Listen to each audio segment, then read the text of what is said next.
Please remain calm. We can help you. Not one step further. Don't try to stop me. Stop this foolishness. You cannot truly want to die. No, it's too late.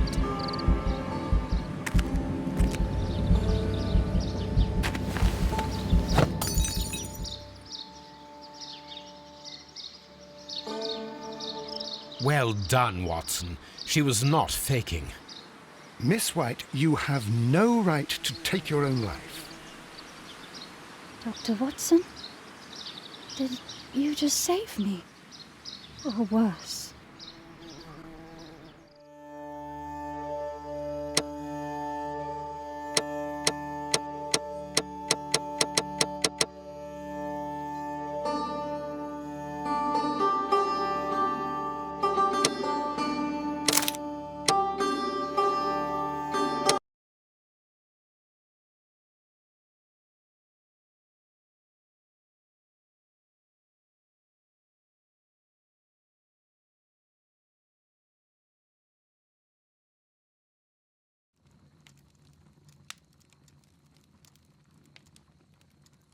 Where are you going, Holmes? Have you been invited somewhere? We have been invited, Watson, We have. Where to? to the Baker Street Irregulars' annual dinner. They sent us an invitation. It is on the table. A dinner? How could those street urchins afford anything like that?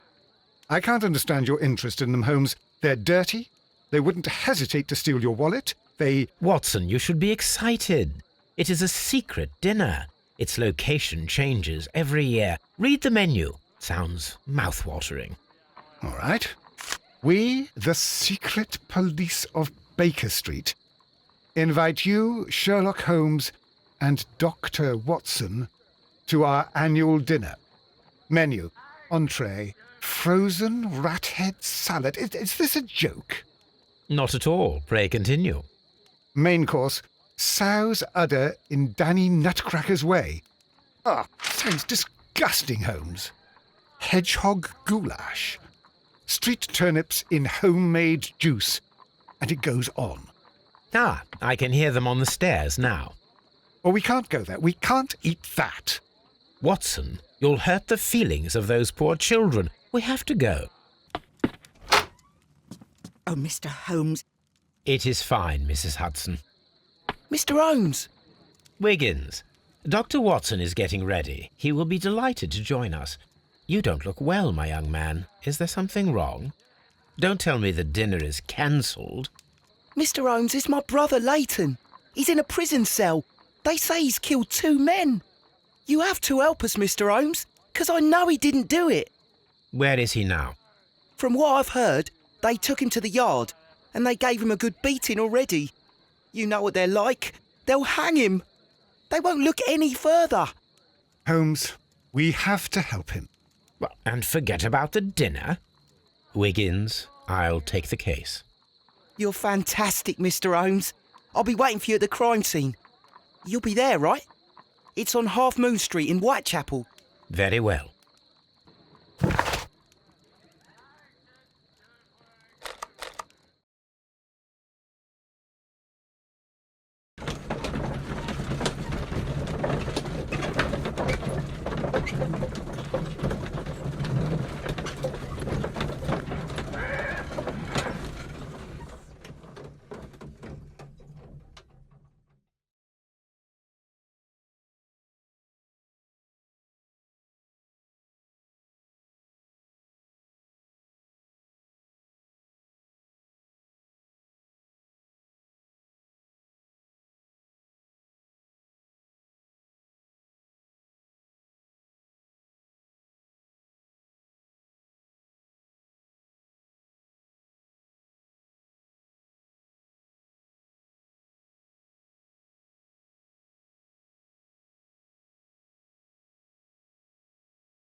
Please, gentlemen, leave the scene now. Oh, Mr. Holmes, is that you? Good evening, Constable... Constable Marrow. I was here with Inspector Aberline during the Ripper case, Mr. Holmes, back in '88. But then this is nothing like that case. With this one, we've got the murderer, the weapon, and the statements, which speak for themselves. Of course, Marrow. But you know that appearances can sometimes be deceiving. You spoke of statements. You have witnesses? Well, I was there, so I gave my own statement. And then there were two other witnesses who said they saw the killer Chapman. Mr. Turner, a gentleman who lives in that flat over there, and Polly Powell, a flower seller who was over at the far side of the street. Who were the victims? The two men here, both shot. The stab fellow was Brian Vercotti, a well-known ruffian. The other, Kenneth Butler, a jeweller by trade.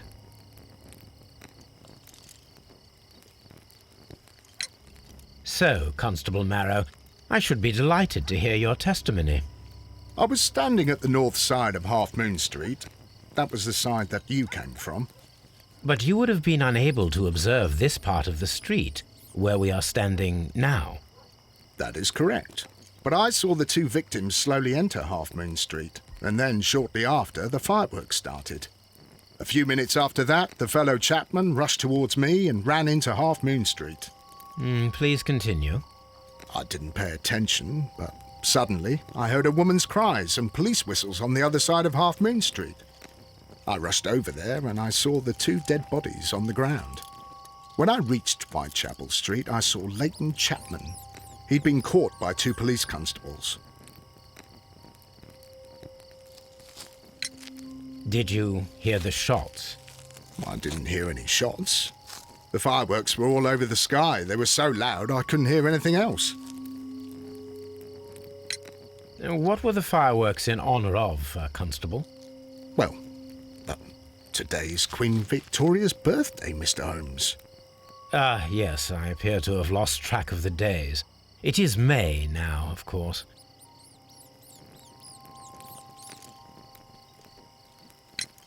Constable Marrow, what else caught your attention while you were running through Half Moon Street? I saw nothing but rats, and I took the time to light every corner with my lamp. Did you happen to look up at Mr. Turner's window when you were on Half Moon Street at that time?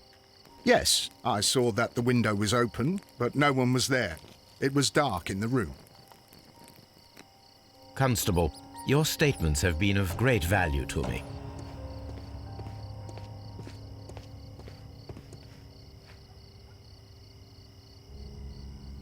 Good evening, Mr. Turner.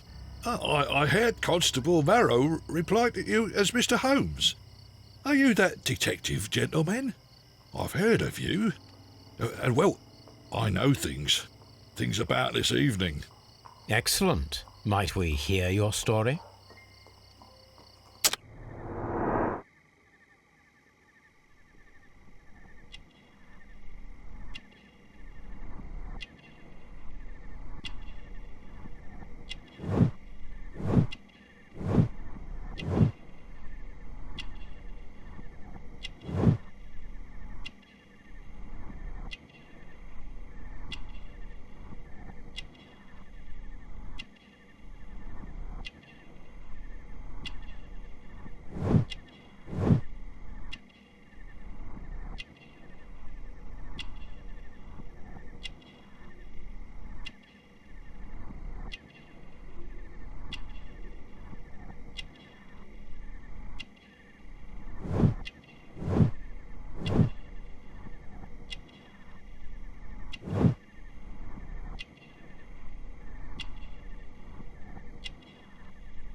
Could you tell us everything that you may have seen or heard?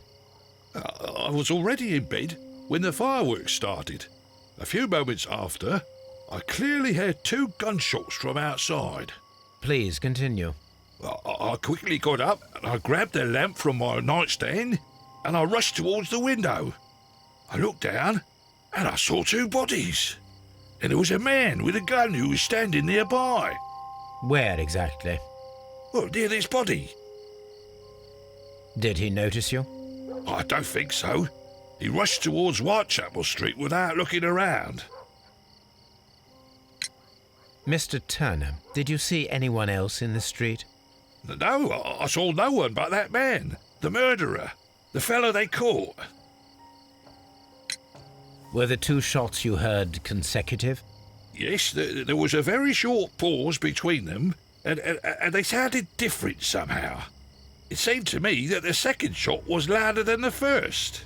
That is an interesting comment. Mr. Turner, what were your actions after you stepped up to the window? I was afraid that the man with a gun might return, so I stayed close to the window till I saw the policeman coming in the Half Moon from Whitechapel. Then I walked out to tell them everything I saw. You have helped us a great deal, Mr. Turner.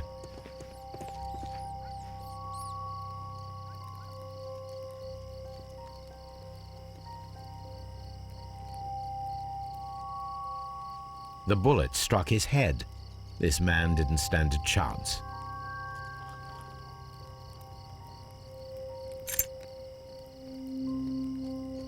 This is an ordinary key. I wonder what kind of door it opens.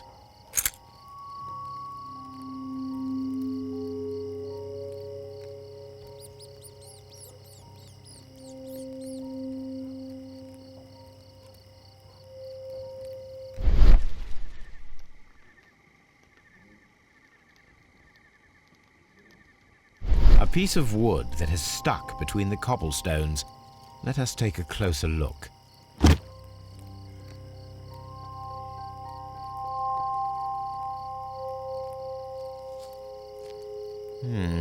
This shard of wood is quite new.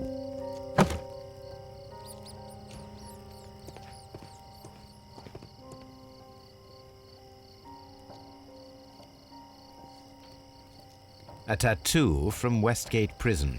Vacotti must have done some time there.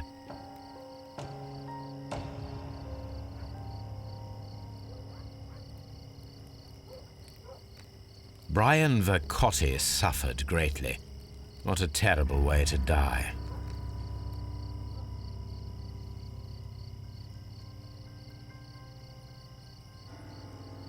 The bullet penetrated his stomach, a dreadful wound. He tried to stop the bleeding with his hand. Death was not instant.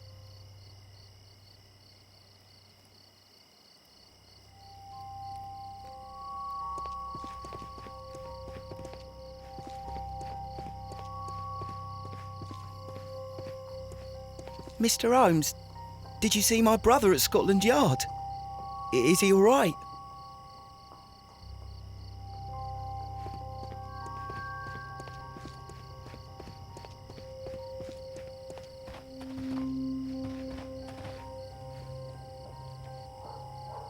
Mrs. Howell? What do you want? My name is Sherlock Holmes. I'm assisting the police with their investigation of the crime that took place this evening. Well, I've already gave my testimony, but very well. Could you tell us everything that you may have seen or heard? Yes. I was selling my flowers as usual, and then the fireworks began, in honour of Queen Victoria. I enjoyed those. But then, all of a sudden, a young lad ran out of Half Moon Street and stopped just by me. He had a gun in his hand. He was like a ghost, and all covered in blood. It was dark, but I could see him because of the flashes from the fireworks. And then? I screamed as loud as I could. I knew that a policeman should be on duty in the vicinity. He had no time to escape. 2 constables got him. Then another constable came out from the very same street, and I heard him talking of a horrible murder. Mrs. Powell, did you hear the gunshots? I'm not sure. You know, what with the fireworks? Did you see anyone else leaving Half Moon Street, prior to or at the time of the crime? No, sir, I did not. Even with all the fireworks, I was very attentive, as I'm always on the lookout for customers. My thanks to you, Mrs. Powell.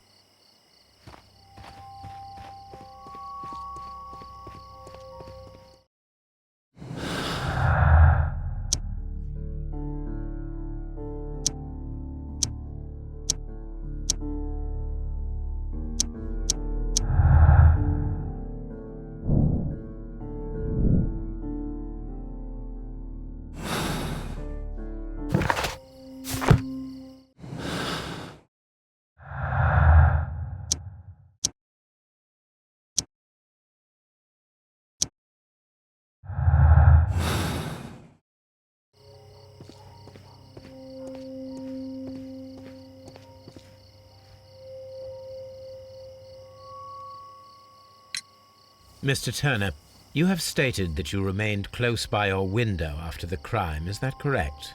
Oh, yes, Mr. Holmes. I stayed at my window until the policeman arrived to examine the dead bodies.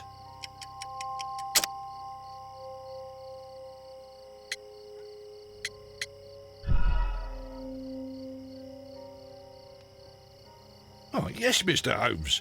I stayed at my window until the policeman arrived to examine the dead bodies.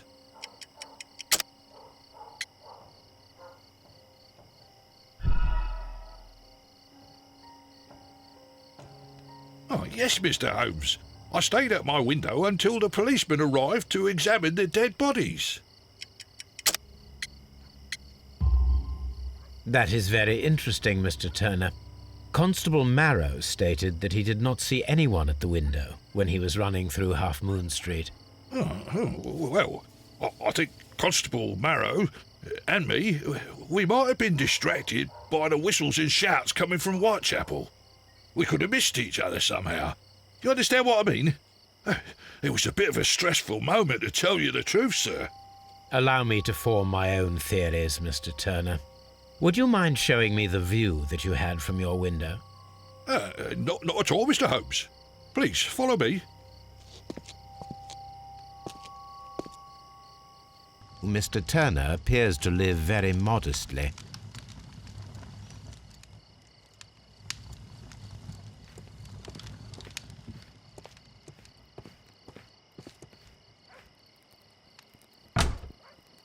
So, that's the view Mr. Turner had when he opened the window. The dead body of Kenneth Butler.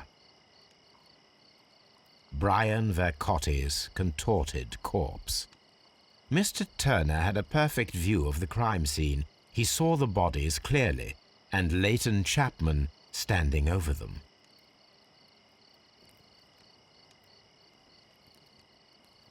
Anything else you would like to know, Mr. Holmes?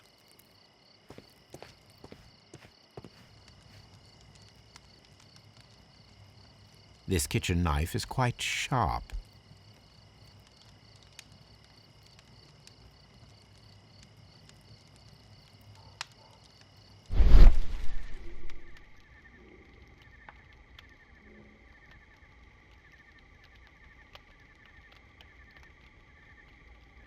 There are pieces of shredded paper scattered over the table. This kitchen knife was used to cut the paper.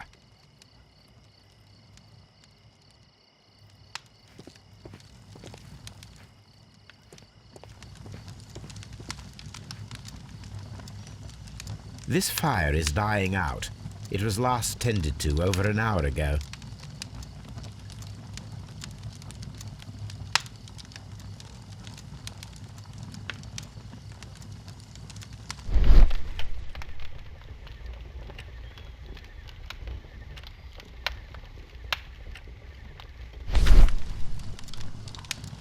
The papers are almost entirely burned. I am unable to see what's written here.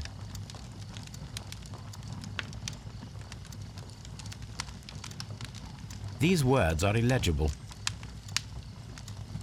The papers were thrown into the fire just a short while ago.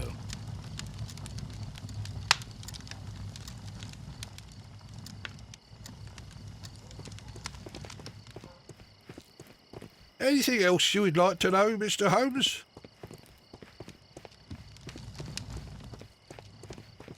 Mr. Turner was roused from his bed by the sound of gunshots.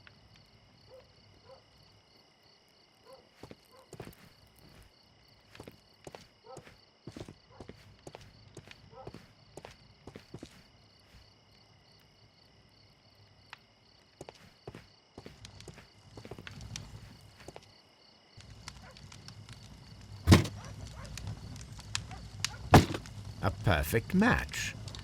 So, Mr. Turner broke his stick when it became stuck between the cobblestones. He did not mention that he was so near to the victims.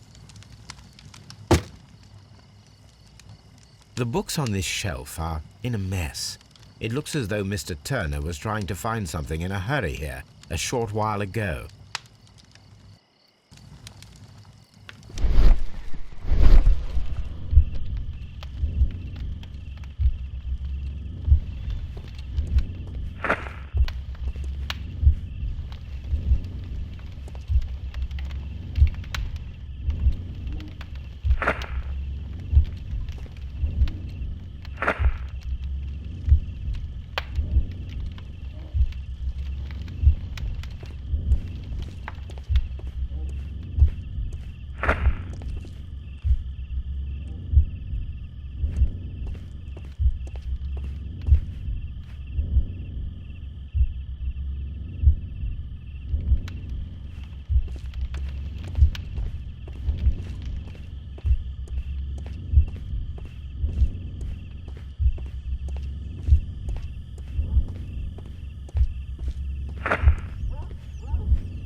So Mr. Turner used a book to hide an object that he found on Kenneth Butler's body. The question is, what did he find?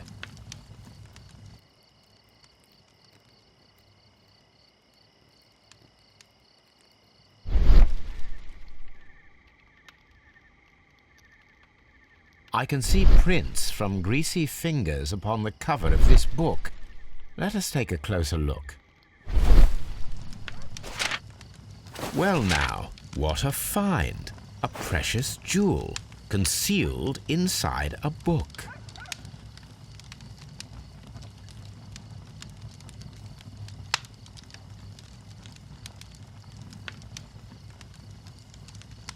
A bracelet with a unique ram's head design, a distinctive feature of ancient Grecian artifacts, probably of the Hellenistic era.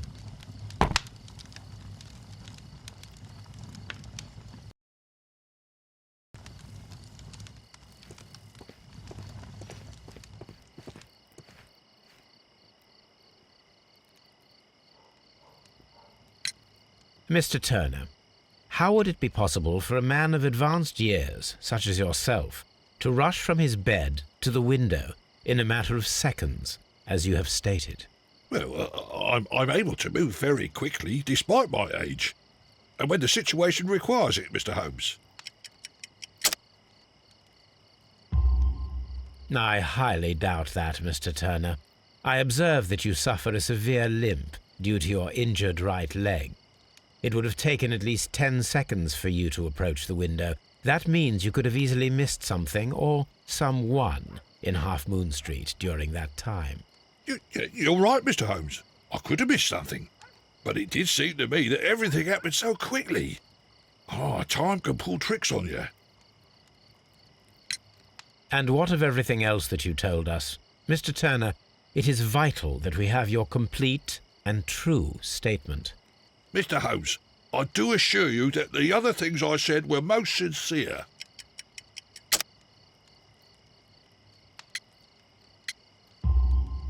Mr. Turner, you were not sincere with me.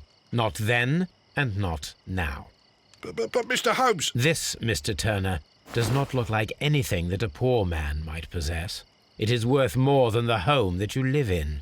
I can explain. No, merely correct me if I am wrong. You saw Leighton Chapman through the window, but you also noticed a glittering object on the ground, this precious jewel. You walked down and took the bracelet from the body of Kenneth Butler, and when you heard the whistles, you hurried away. That broke your walking stick. It caught fast between the cobbles. Constable Marrow was unable to see you in the window as you were climbing up the stairs on your way back to your flat. Upon returning home, you hid the precious jewel inside a book. Mr. Holmes, please don't send me to prison. I didn't do anything bad. I'm just a poor man. When I chanced upon the bracelet, I saw it as an opportunity to make a little money. I was desperate. I only took the bracelet, that's all, I swear. You made a mistake by lying to me. But you are not a criminal. I believe that. Although I must return this bracelet to its rightful owner.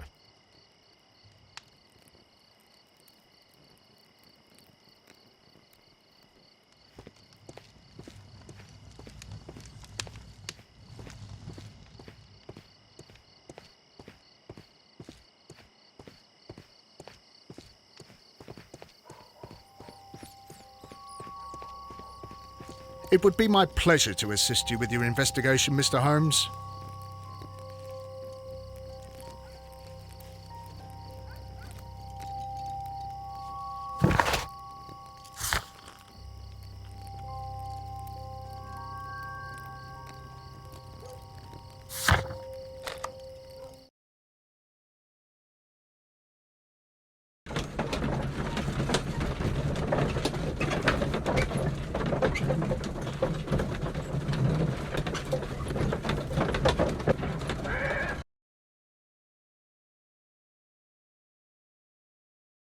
Mr. Holmes, whatever brings you here so late at night?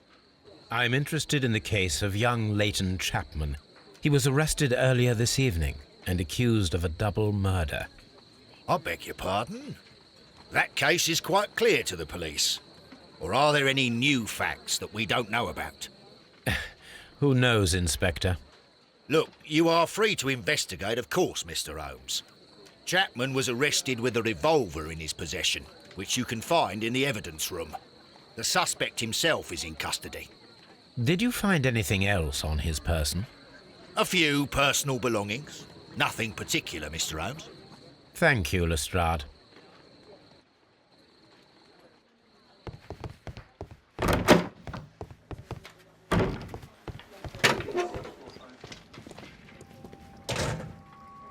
So this is the gun that Leighton was holding when he was caught by the police. It is a Webley revolver, a reliable weapon. It seems as though the shells were not removed from the cylinder.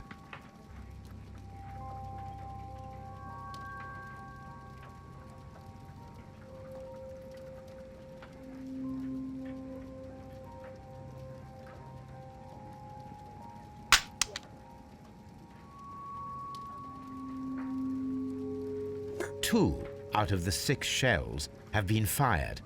There were 2 shots. A cheap watch, bought with his own money, no doubt. These cigarettes are filled with cheap tobacco, nothing interesting.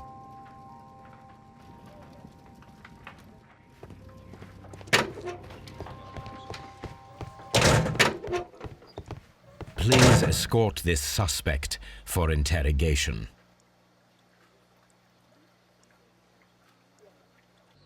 Good evening, Mr. Chapman. Who are you? I've got nothing to say. It's all a mistake. Calm down, Leighton. I have come here to help you. To find out if you truly are innocent, as your younger brother Wiggins has told me. My brother? You know him? Then that means you're... Sherlock Holmes. Oh, blimey. All right, Mr. Holmes. I'll tell you everything.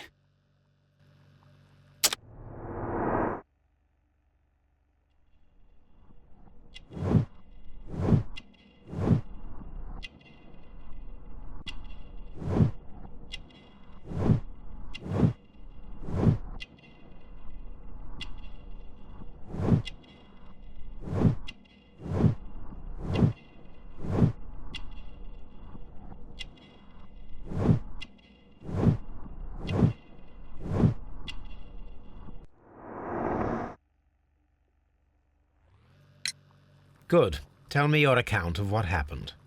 I left my work and I hurried up to see the fireworks in Whitechapel. I was late, so I decided to cut through Half Moon Street. I saw the first fireworks light up in the sky. I bumped into a constable on a corner before entering Half Moon. Then suddenly, what with all the firework flare, I saw 2 men. They were both lying flat in the middle of the street. I stopped where I was. I thought about turning back to the police, but as I was thinking of that, I saw a third person. He was leaning over the body that was furthest from me. The second I saw him, he raised his head and he stared at me. In a flash, I saw his gun, but he made a dash for it instead and he escaped through Whitechapel Street. So you might still have had time to return to the constable. I panicked. I didn't know what to do. Anyway, I approached the bodies just to see if they were still alive. I saw that one had blood pumping out of his stomach. He was dying. It was horrible. The second one was already dead. He had a hole in his head. He was holding a gun in his hand, though. I took it, and then I followed the third man.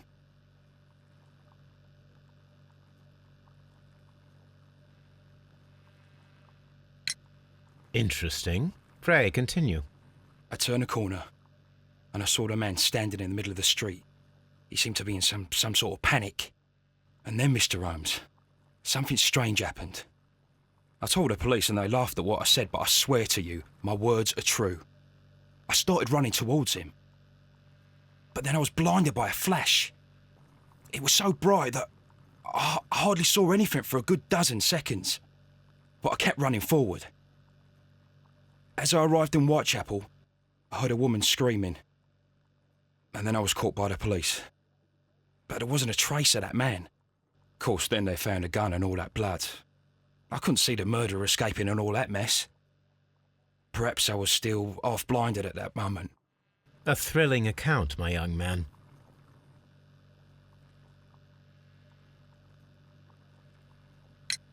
Leighton, Are you able to describe the person whom you saw standing in Half Moon Street? Well, I wasn't able to see his face at all. It was too dark, and he was too far away. I could see his silhouette. And what about that? Nothing so special. He was wearing a jacket. He was quite average in size and his weight. I see. Was there anything else that struck you at the time?